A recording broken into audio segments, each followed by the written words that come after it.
Ah, Mahigit ng 15 taon ako sa Mindanao at pakikiugnay po sa peace process sa mga lumad. Ang sa nakita ko, yung ibig sabihin ng stop lumad killings at saka leave us alone, ibig sabihin noon ay pabayaan natin tumubo yung tribo ayon sa kanilang kultura, ayon sa kanilang indigenous political structure. Stop lumad killings, ibig sabihin, huwag nyo na akong papatayin. Naka-addresso yan sa military. Mga military, huwag nyo nang papatayin yung lumad, huwag nyo ring i-recruit. Yung mga NPA, huwag nyo nang papatayin din yung lumad, kung pwede, huwag nyo na ring i-recruit. At kung mag-aaway kayong dalawa, pwede ba hanap na lang ng ibang lugar? Kung totoo siya, hindi nila away eh. Isipin mo, kumbaga may dalawa kang bisita nga, sabi, dalawang kapitbahay mo sa kaliwa, kapitbahay mo sa kanan, nag-away dito pa sa harap mo. Hindi lang sa harap mo, sa bahay mo, sa pangminggalan mo.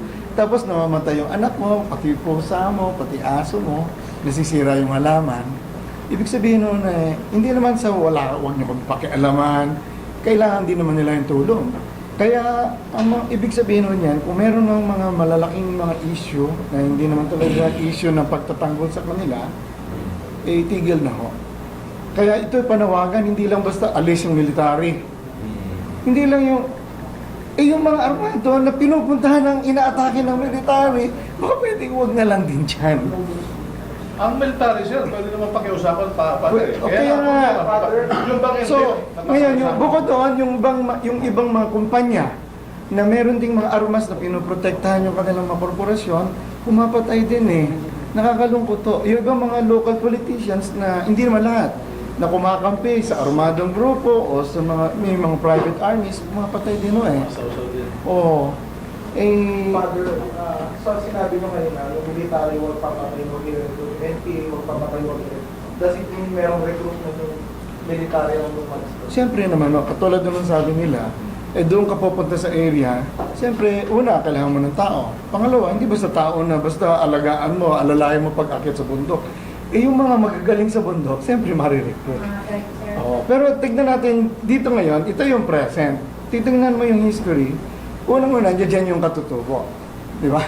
Ngayon, dapat, nung natatag yung gobyerno, dapat nandiyan yung gobyerno. Wala. So, yung May papasok ngayon na sila yung nagbumukhang gobyerno. May papasok na minahan, dahil hindi naman para tulungan yung lumad.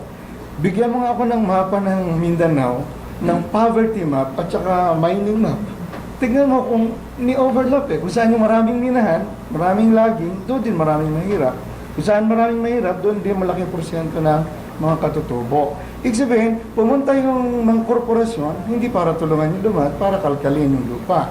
Noong una, pinutulang kahoy, nung wala na yung kahoy, hukay naman yung ginto. May pumuntang mga iba-ibang grupo na armado, hindi naman yata para din sa isang lumad lang, sa tribo lang. Meron din pambansang agenda. Yun naman kasi, ang agenda kasi pambansa. Ang problema, yung dapat pumunta, hindi pumunta. Kaya panawagan din nila sa gobyerno na yung responsibilidad at pananagutan ng gobyerno, huwag bitiwan.